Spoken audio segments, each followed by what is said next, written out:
দেখেন কত বড় বড় শিং মাছ। হ্যাঁ,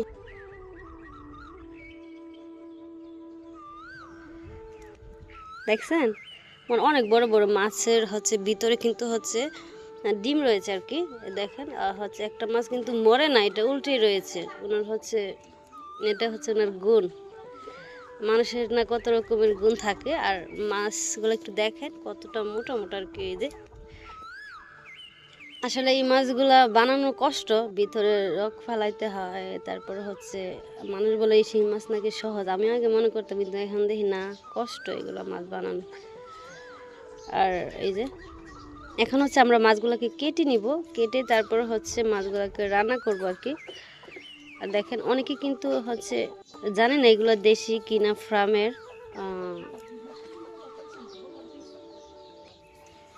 মনে হয় এগুলো ফার্মের আর কি, কিন্তু তারপরেও ভালোই লাগবে খেতে। এই যে দেখেন কতটা সুন্দর। আর প্রত্যেকটা মাছের ভিতরে ডিম রয়েছে আর কি। এখন এগুলোকে কেটে নেব। চলো তাহলে। এই যে এখানে শিং মাছের মাছের ডিম আর মাছের যেটা তেল থাকে ওইটা এটুকু হয়েছে। দেখেন এটা দিয়ে কিন্তু একটা ভাজি করা যাবে। আর এদিকে এই যে দেখেন শিং মাছগুলো, এগুলোকে কেটে তারপর রান্না করা হবে। এই যে এখন আমরা বেগুন খেতে চলে আসছি। শিং মাছ দিয়ে বেগুন দিয়ে রান্না করব। আর শিং মাছ দিয়ে কিন্তু বেগুন দিয়ে রান্না করলে খেতে ভীষণ ভালো লাগে।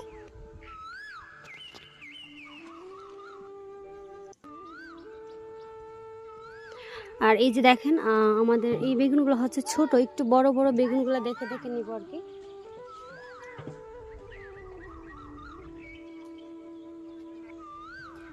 আর এই পর্যায়ে কিন্তু বেগুন গাছে প্রচুর পরিমাণ বেগুন ধরেছে। এই যে দেখেন। আর আমি এখান থেকে বেগুনগুলো পেরে নিব। আর বেশি বেগুন দিব না, কয়েকটা বেগুন দিয়ে ভাজি করব।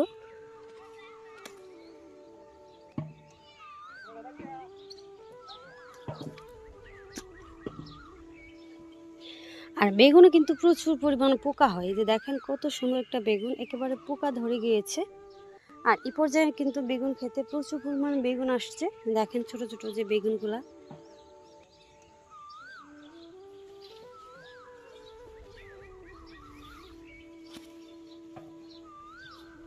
আর আমি একটু বড় বড়গুলা দেখে দেখে নিচ্ছি আর কি।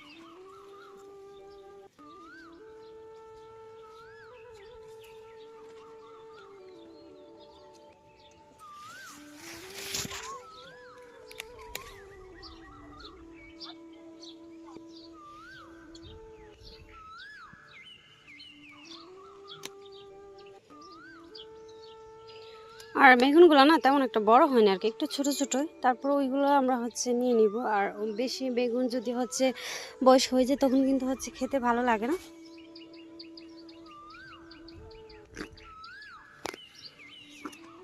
এই যে আমরা কিন্তু জমি থেকে বেগুনগুলো পেরে নিয়েছি। এই পর্যায়ে আমরা চলে যাব এখন।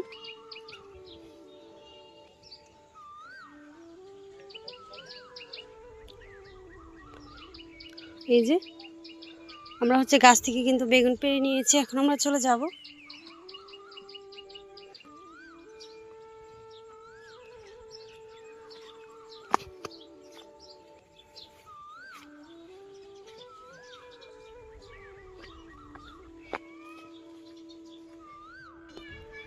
আচ্ছা, এদিকে মাছগুলোকে আমরা কেটে নিয়েছি। যে দেখেন আমরা বড় যেহেতু শিং মাছগুলো, এই যেগুলো কেটে নিয়েছি, ভিতরে রগটা কিন্তু ফেলে দিয়েছি। যে দেখেন।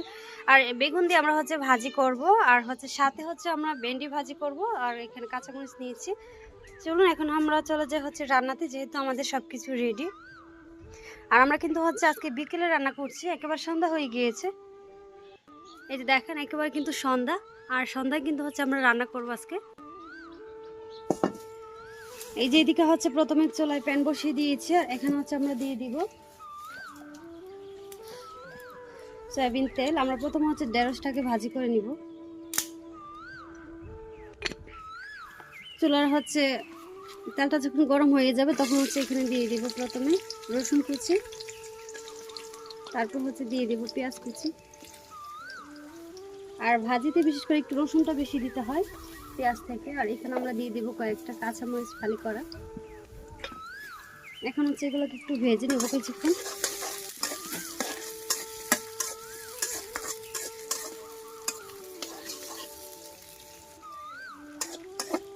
এই যে পেঁয়াজ আর রসুনটাকে হচ্ছে কিছুক্ষণ ভেজে নিয়েছি, ভেজে এই পর্যায়ে হচ্ছে আমরা এখানে দিয়ে দিব ঢেঁড়স।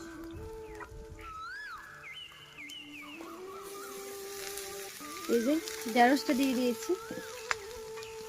আর ঢেঁড়সটা দেওয়ার পর হচ্ছে এইভাবে কিছুক্ষণ ভেজে নিব, আমরা কিন্তু পরে লবণ দিব।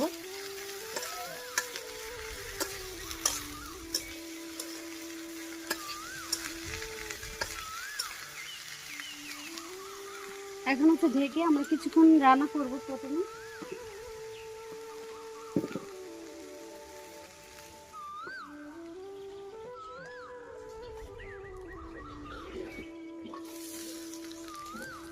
এই যে প্রায় 6 থেকে 7 মিনিটের মতো রান্না করে নিয়েছি। এই পর্যায়ে দেখুন ভাজি কিন্তু একেবারে কমই দিয়েছে। এই পর্যায়ে হচ্ছে আমরা এখন দিয়ে দিব লবণ।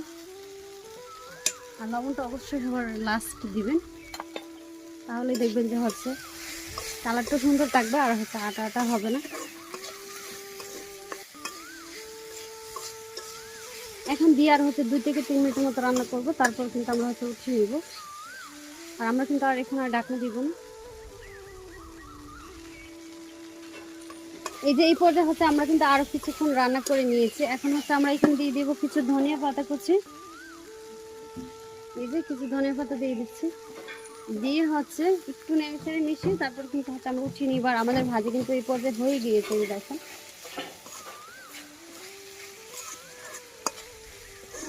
আর এই ভাজিটা উঠিয়ে তারপর কিন্তু আমরা হচ্ছে মাছটাকে রান্না করব।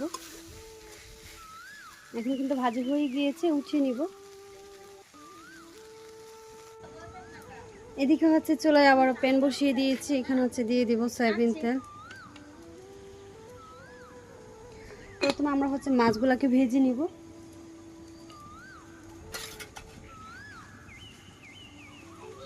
এখানে হচ্ছে হলুদ, আর এখানে দিয়ে দিচ্ছি লবণ।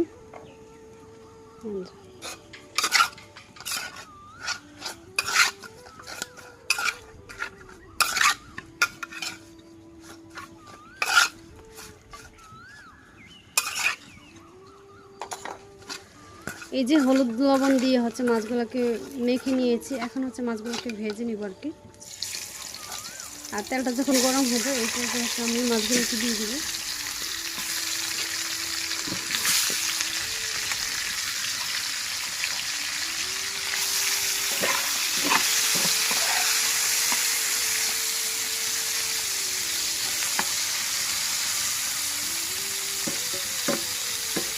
এখন মাছগুলোকে ভেজে নেব।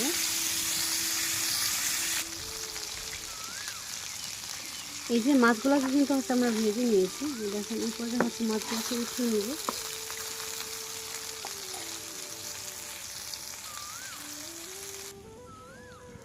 এদিকে চুলায় আবার প্যান বসিয়ে দিয়েছি, এখানে হচ্ছে দিয়ে দিচ্ছি সয়াবিন তেল। আর এখানে আমরা দিয়ে দিব পেঁয়াজ কুচি।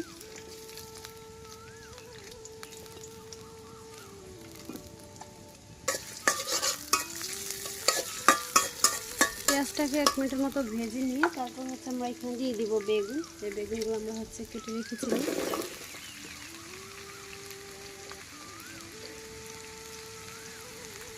এখানে লবণ আর হচ্ছে হলুদ দিয়ে দিচ্ছি।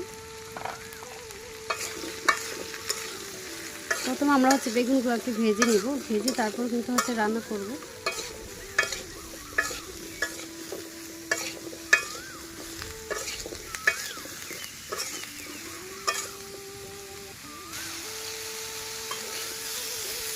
এই যে এই পর্যায়ে হচ্ছে কিন্তু বেগুনটাকে আমরা ভেজে নিয়েছি, দেখেন। আর এখন আমরা হচ্ছে এখানে মশলা দিয়ে দিব। তার আগে আমরা অল্প একটু পানি দিয়ে দিব, যেন হচ্ছে মশলাগুলো পুড়ে না যায়।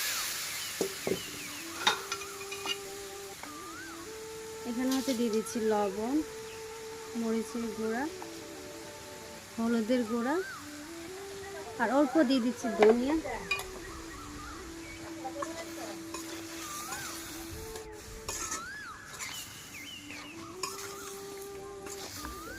এখন হচ্ছে নেড়েচেড়ে মিশিয়ে নিয়ে আমি মশলাটাকে খুব ভালোভাবে একটু কষিয়ে নিব বেগুনের সাথে আর কি।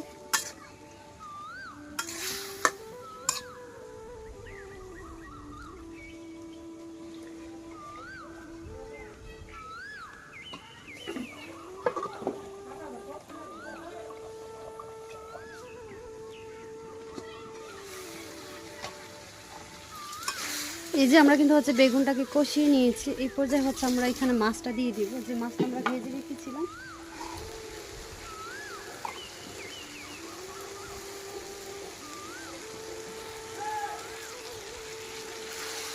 মাছটা দেওয়ার পর আবার একটু নেড়েচেড়ে মিশিয়ে নিব বেগুনের সাথে।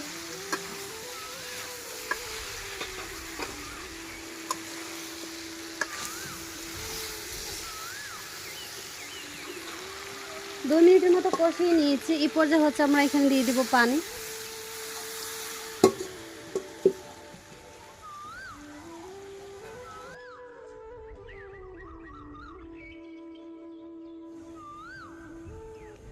এখানে 3টা কাঁচামরিচ দিয়ে দিয়েছি, দেওয়ার পর আবার একটু নেড়েচেড়ে মিশিয়ে নিব। মিশিয়ে নিয়ে এখন হচ্ছে আমরা কিছুক্ষণ রান্না করব।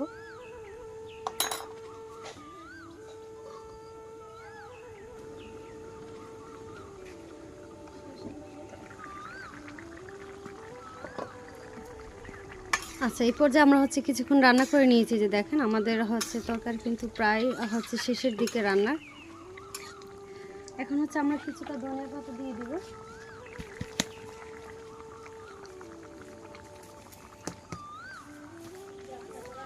ধনিয়া পাতাটা দিয়ে আর হচ্ছে কিছুক্ষণ রান্না করব আমরা। কিছুক্ষণ রান্না করলে কিন্তু রান্না হয়ে যাবে।